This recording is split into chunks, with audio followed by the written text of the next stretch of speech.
Hey, ladies and gentlemen, welcome back to the channel. As always, it is Nick here, back with your daily crypto news and analysis. And I hope everybody's having a great weekend. Nonetheless, with everything that has happened in this market the last couple of days, it has been a roller coaster of ups and downs during this entire week. But we were expecting it to be a volatile week anyways. I warned you guys going back last week. But today we will be addressing Ripple and XRP.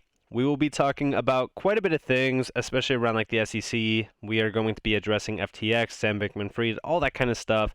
But yes, when we look at things happening around this market, it is something weird. I mean, I've been here during previous bear markets and bull runs and all that kind of stuff, but this bear market has just seemed so weird. I mean, a lot of these major collapses like FTX are usually bottom signals, and everyone is hoping that it is a bottom signal. It could very well be a warning sign for what's to come with Binance and stuff like that, but we don't know, right? We can only speculate so much. But this has been one of the weirdest times in crypto, and I do think that we are nearing the end of the bear market so that we can start to kind of build back to some higher price action. But, I think that right now, one of our biggest enemies is they're really pretending to be this knight for investors, and that is the SEC. I continuously tell you guys about the $15 billion in value damaged by the SEC. And Minus Wells posted this video over here from Brad Garlinghouse. And we do see, why is the SEC Gov not following a faithful allegiance to the law? The SEC destroyed $15 billion in value in the XRP market. Gary Gensler is a corrupt hypocrite. And listen closely to this. And I look at that as like the SEC, it is a government agency. The government works for the people. The judge is ordering the SEC to turn these notes over, and they won't do it. And they keep coming up with new reasons why. So much so that the judge, in her most recent ruling, said the SEC is being hypocritical. And I will quote, saying, not following a faithful allegiance to the law. These are damning words for an agency whose mission is stated as to protect investors. In the case of the the Ripple lawsuit, they destroyed $15 billion of value in the XRP market when they filed the lawsuit. That was not protecting investors. Now, the problem here is like, what investors are the SEC protecting? Well, we're going to answer that question in this video as well. But over here, we do see from Warren Davidson. He posted this video from... it was a little bit of an interview around the FTX collapse, and when you see, I believe SBF was arrested before the congressional hearings this week because the SEC and other regulators did not want to give Congress an opportunity to ask Sam Bankman-Fried about their failed oversight. Why do you think Sam Bankman-Fried was arrested just before the congressional hearings? And yeah, it's most likely to hide the fact that they have failed massively, very similar to how the SEC has been not only hiding a ton of evidence around this case, but they've been blatantly just upfront about not wanting to comment on anything that would, give an insight on what happened around the XRP lawsuit. It's been over 2 years, and it has been a back and forth battle to try to get any sort of evidence from the SEC that is not 100% blanked out, hidden, or trying to hide it. This is a big issue from a government agency, but listen closely to this video real quick. SBF, had been asked to testify hours before he's arrested. I mean, what gives to the timing of that? And what about SEC Chair Gary Gensler? Some say he has a very cozy relationship with Alameda Research, which looks like has commingled funds with FTX. Yeah, and not just Alameda Research, but Sam Bankman-Fried himself. And I think that's a big part of the timing, frankly. I mean, it's all speculation at this point. But the best theory I have is that the SEC and others didn't want SBF to give his own version of, so what were you doing with Gary Gensler in the Securities and Exchange Commission with all these meetings and all this interaction that you've had with regulators? And he would have been able to give his side of that. The regulators, the SEC, Gary Gensler and others wouldn't have been able to filter the questions, and they didn't know where that was going to go. So I think that's part of what drove some of the timing on the arrest. SBF, had been asked to testify.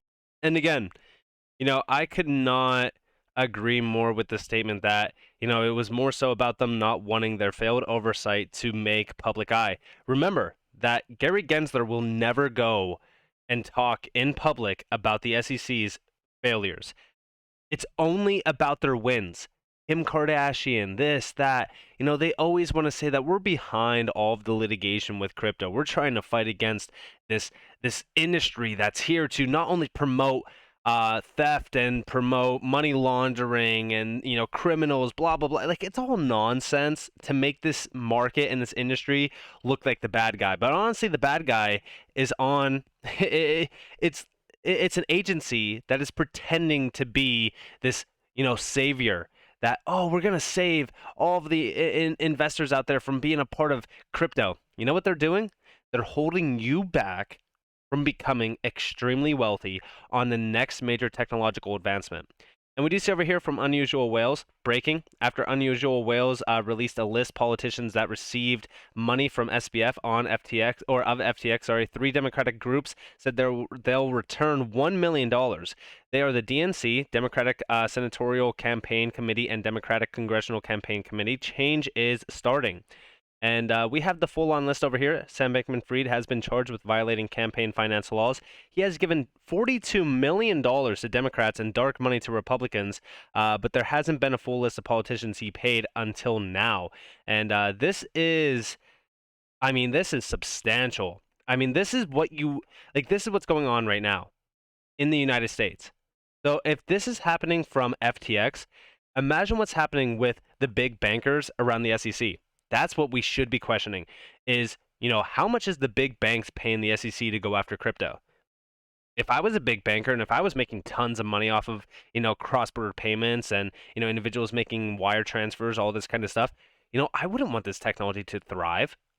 Absolutely not. This technology is coming right after my breadbasket. It's going to kill a ton of the money that I'm making off of, guess what? The retail sector.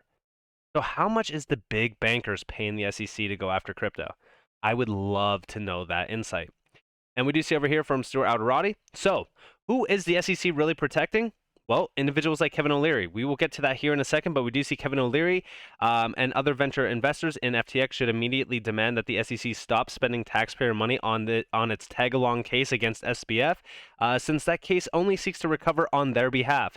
And we do see down here from Squawk Box, shareholders of which I'm included, I don't think we should get anything back. We're venture investors. We're big boys. We lost our money. We understand it, says Kevin O'Leary. I don't want anything back until the people who had money in their accounts get theirs back. But the problem here is that SEC is trying to get these individuals' money back. That's right. Not the little guys that were putting in, their hard-earned money, but no, venture capitalists. Listen closely to this. Just one question about the creditors, just your opinion on it, since you're trying to get on the creditors committee. If they do recover money, that money that goes back, what should the order of the creditors be? Who should get paid back first? The people who actually lost their money that they were asking them to hold, or contractors and spokespeople? Like, where should that fall in your opinion? My opinion about this is when you become an advocate for... First off, check out the house that he's doing this video in. This is not an average house, but it's all good. Getting it back on a credit committee, you take care of the small people first. The people that lost their money I don't mean small people. I mean people that diminishment amounts inside their accounts. They're hurt the most. And so it's not that the shareholders, of which I'm included, I'm in both of these groups, I don't think we should get anything back. We're venture investors. We're big boys. We lost our money. We understand it. I don't want anything back there until the people that had money in the accounts get theirs back. That just seems fair. And I really, because we know as venture investors, we're going to get it wrong 80% of the time. And here's another one. But there's something wrong with sweeping somebody's account of their assets. Where is that money? That's the question I have, and everybody on the committee is going to want the same answer. And so does John Ray. This is a classic case, and he said it himself this week in front of the Senate too. This is just follow the money. And I do agree with Kevin, honestly. I respect him for being upfront about this, but I know for a fact that the SEC is trying to get these individuals' monies back. They don't care about the small guys. They really don't. Listen, if they cared about the little guys, and I don't mean little to belittle the amounts that individuals were holding in these accounts. I'm just saying, they don't care about the retail sector.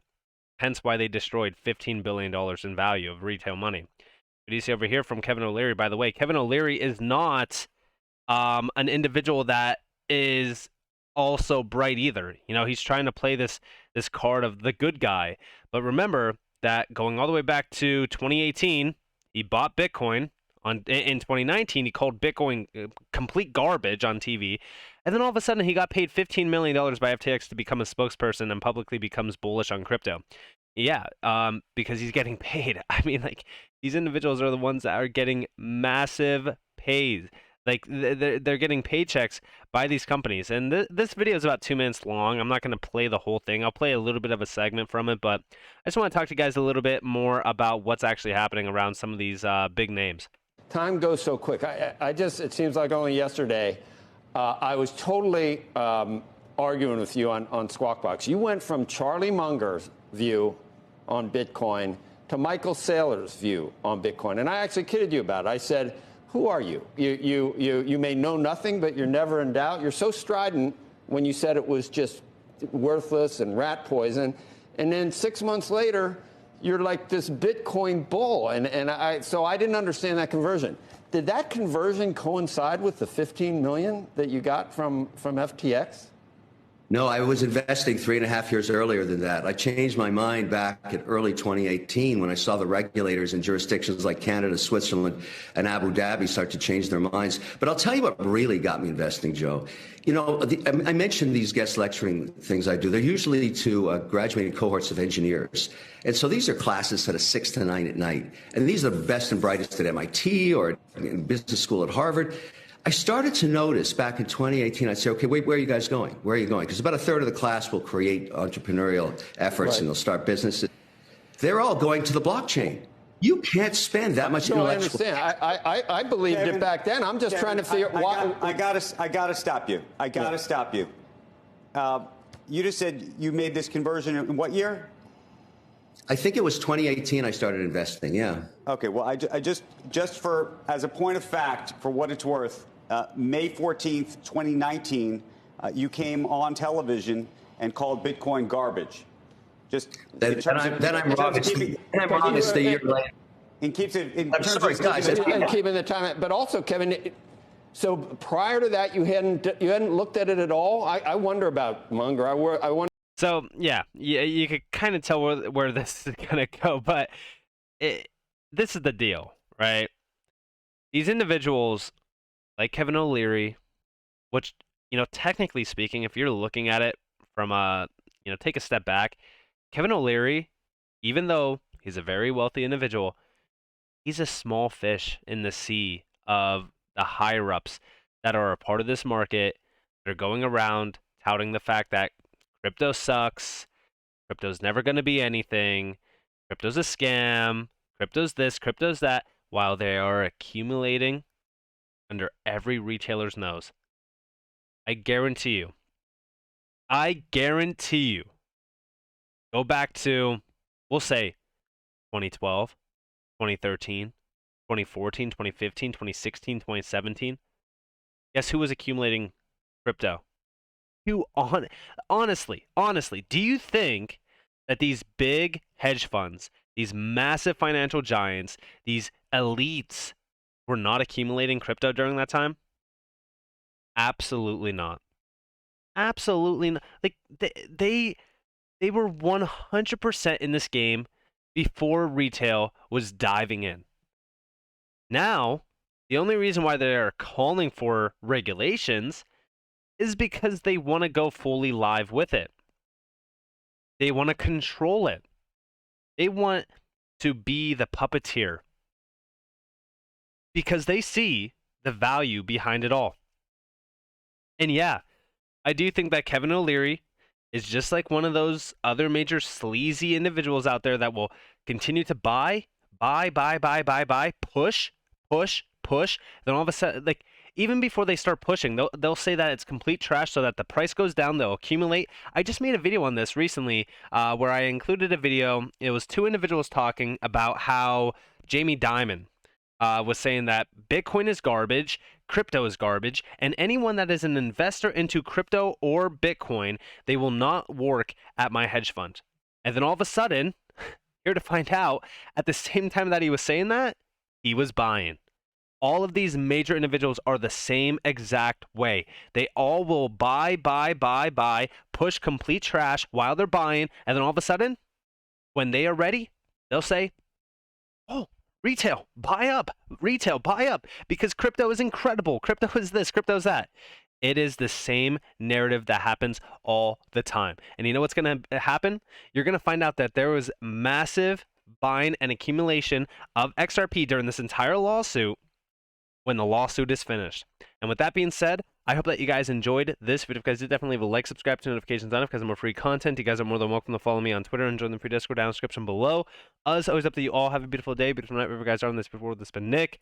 Peace out, guys.